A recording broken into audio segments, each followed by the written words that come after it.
अस्सलाम वालेकुम दोस्तों, जहाँ रहें खुश रहें।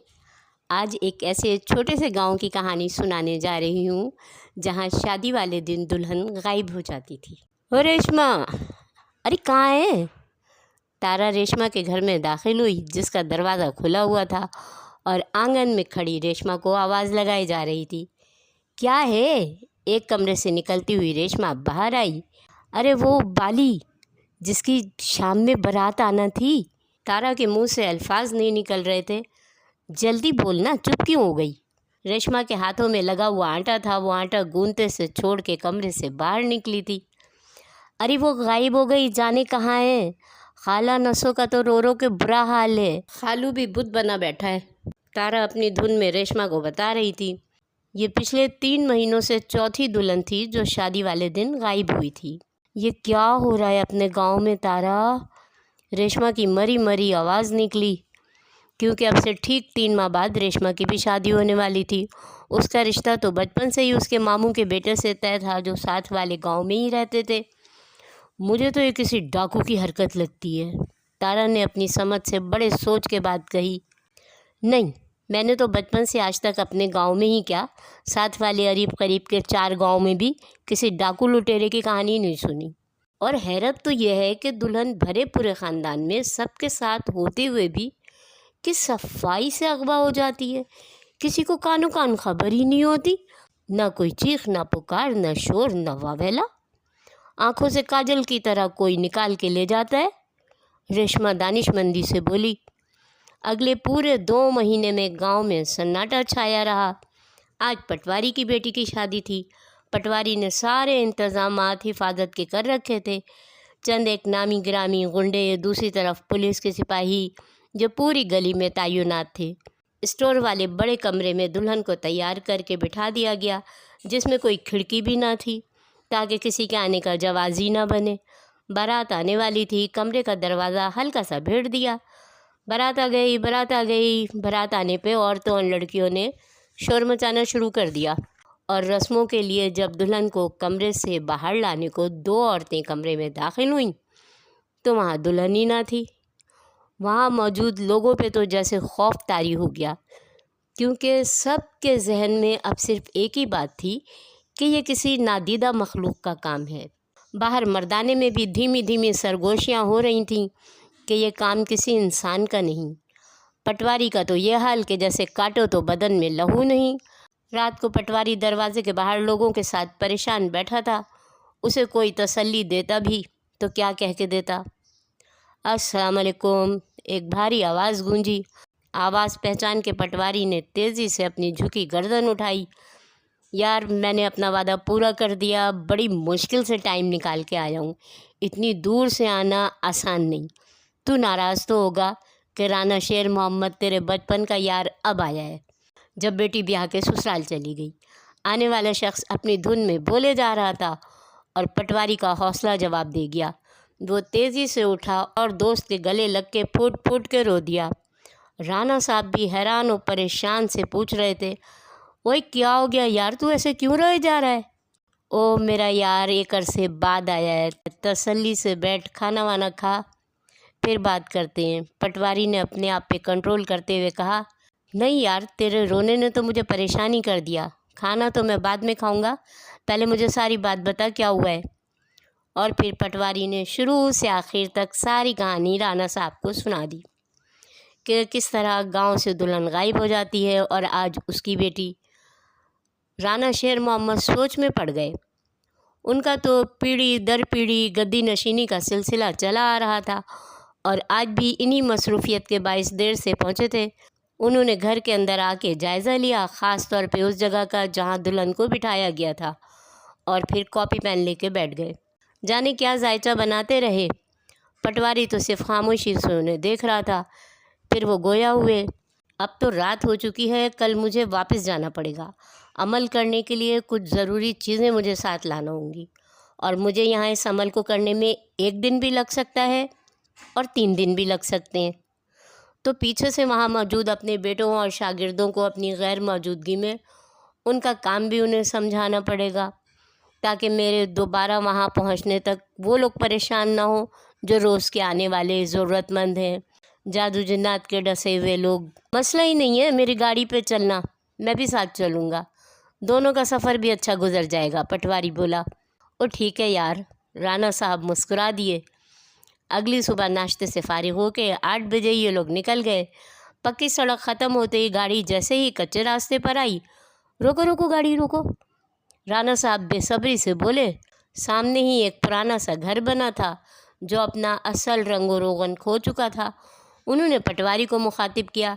याद है गुड्डू, वो शाम जब हमारी गेंद उस घर में चली गई थी और हम दोनों अपनी गेंद लेने अंदर गए थे। वो बूढ़ी जादूगरनी कितनी खौफनाक लग रही थी, लंबी नाक वाली, और वो यही कोई 30-32 के करीब शालिनी जो उसके करीब खड़ी काला जादू सीख रही थी। हम उसके मंतर के बीच में पहुंच गए थे और शालिनी ने कितने ज़ोर से तुम्हारा कान मरोड़ा था। उफ़। पटवारी को बचपन की वो शदीद तकलीफ़ याद आ गई और हाथ सीधा कान पे पहुंचा।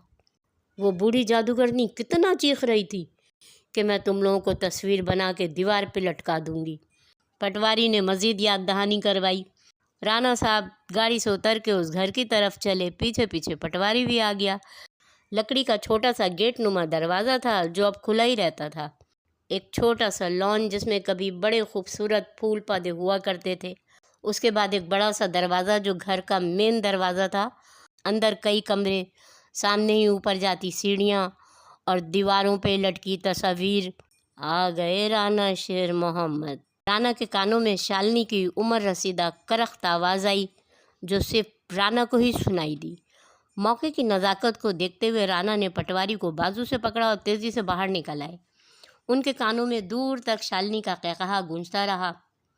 चलो गाड़ी में बैठो, बाकी बातें बाहर रास्ते में हो जाएंगी। राना को अब यहाँ से निकलने की जल्दी थी। पटवारी के कुछ समझ में नहीं आया कि राना इस वक्त इतना घबराया हुआ क्यों है। यार, हम तो सालों पहले मैट्रिक करते ही यहाँ से चले गए थे क्योंकि अब्बू की ट्रांसफ़र हो गई थी। ये शालिनी और उस जादूगरनी का क्या हुआ, मुझे शुरू से बताओ, राना ने कहा। थोड़ी देर तक तो पटवारी माजी के ताने बाने में उलझे रहे, फिर जैसे जैसे याद आया बताते गए कि मैं तो बड़ों से यही सुनता था कि काला इल्म करने वाली बूढ़ी जादूगरनी से शालिनी इल्म सीखने लगी। ये घर शालिनी का था। उसका और गुलजार का इश्क ज़ोरों पे चल रहा था। वो गुलजार के घर वालों की मुखालफत की परवाह ना करते हुए हर हाल में गुलजार से शादी करना चाहती थी।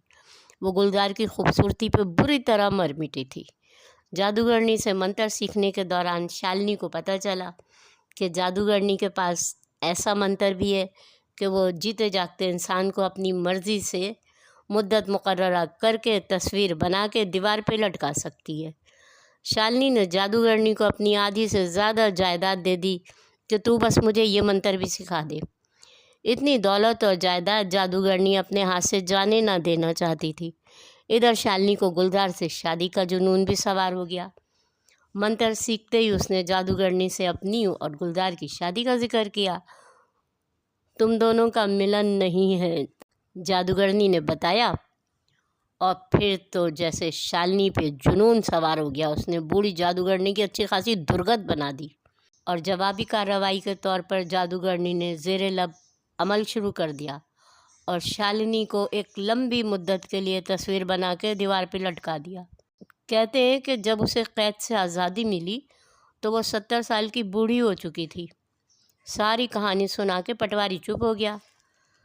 राना ने अपने घर पहुंच के अपने बेटों और शागिर्दों को सारी ज़रूरी ताकीदें कर दी और अपने साथ एक बहुत ही होशियार शागिर्द को ले लिया जिसके इल्म पे राना को पूरा यकीन था।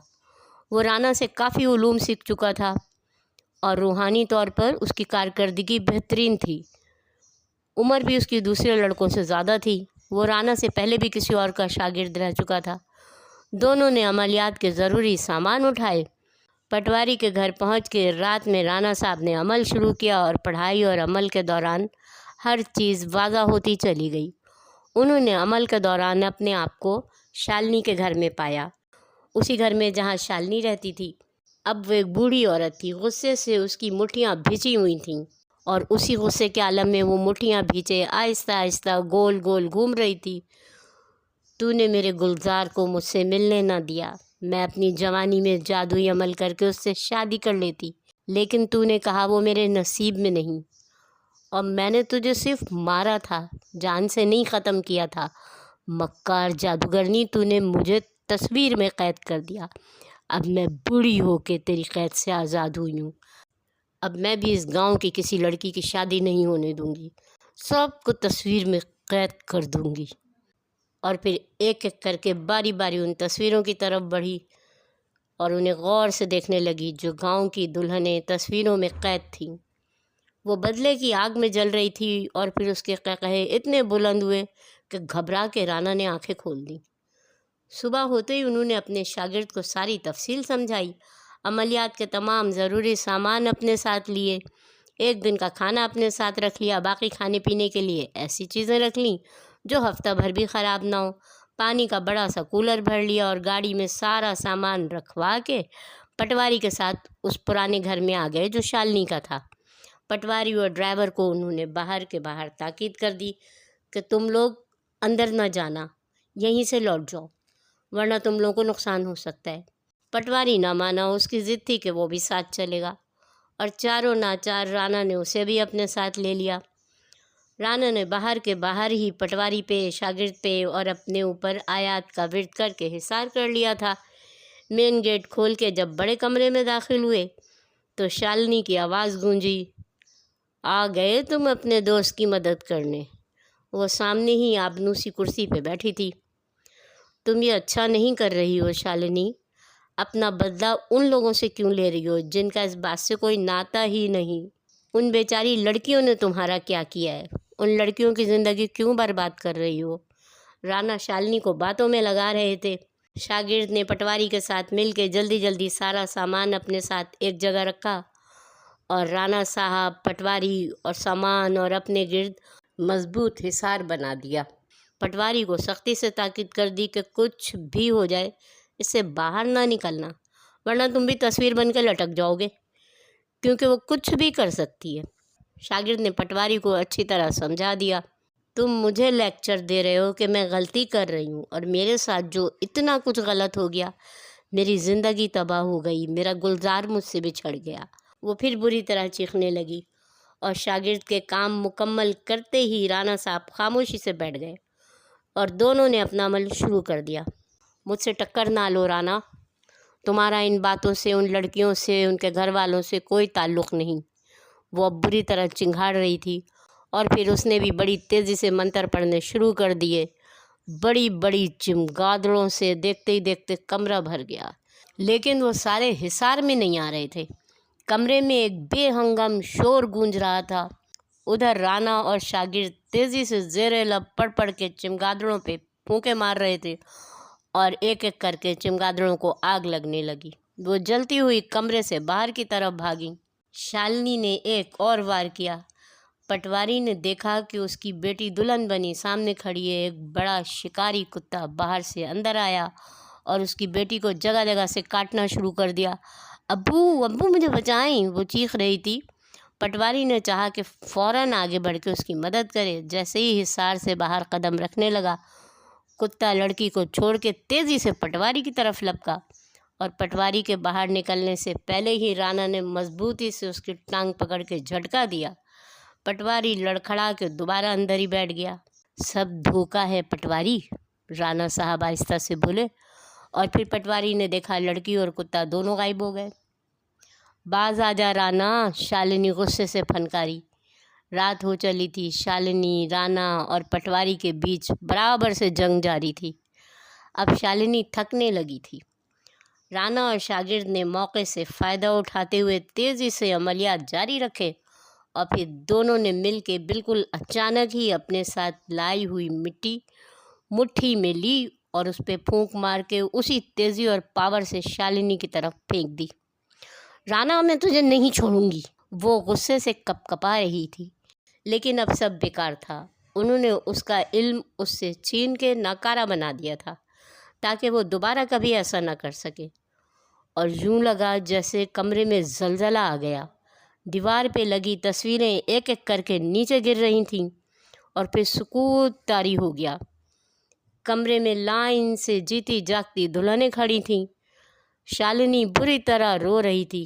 یہ تو نے اچھا نہیں کیا رانا، وہ بے بسی سے روتے ہوئے بولی۔ رانا نے اسے پانی پلایا، کافی دیر بیٹھا اسے سمجھاتا رہا، اچھائی برائی کے نتائج بتاتا رہا، بہت اس کے ساتھ سر کھپایا۔ ریشما ریشما، تارا حسب عادت شور مچاتی گھر میں داخل ہوئی، جس کا دروازہ دن میں کھلا ہی رہتا تھا۔ کیوں شور مچا رہی ہے؟ سامنے بیٹھی ریشما آنگن میں کھانا بنا رہی تھی۔ ساری دلہنیں آ گئیں جو غائب ہو گئی تھیں، تارا نے اسے بتایا۔ پاگل ہو گئی ہے؟ یہ کیسے ہو سکتا ہے؟ یہ ہو چکا ہے ریشما، تارا خوشی سے چہکی۔ رانا شیر محمد کی بات شالنی کی سمجھ میں آ چکی تھی، ویسے بھی اب اس کا بڑھاپا تھا، کمزور ہو چلی تھی۔ شالنی نے گاؤں کے سب لوگوں کو آفر کر دی کہ اگر ضرورت پڑے تو اس کے گھر سے شادی کر لیا کریں۔ پٹواری نے نوکر بھیج کے شالنی کے گھر کو صاف ستھرا کروا دیا۔ داخلی دروازے پہ جو باغیچہ تھا وہ بھی اپنی پوری بہاریں دکھا رہا تھا۔ گاؤں کی ہر شادی میں اب شالنی شریک ہوا کرتی تھی، اور گاؤں والے ہر طرح سے شالنی کا خیال کرنے لگے کہ وہ بھی ان کے ساتھ مل جل کے رہنے لگی تھی۔ اوکے دوستوں، اللہ حافظ۔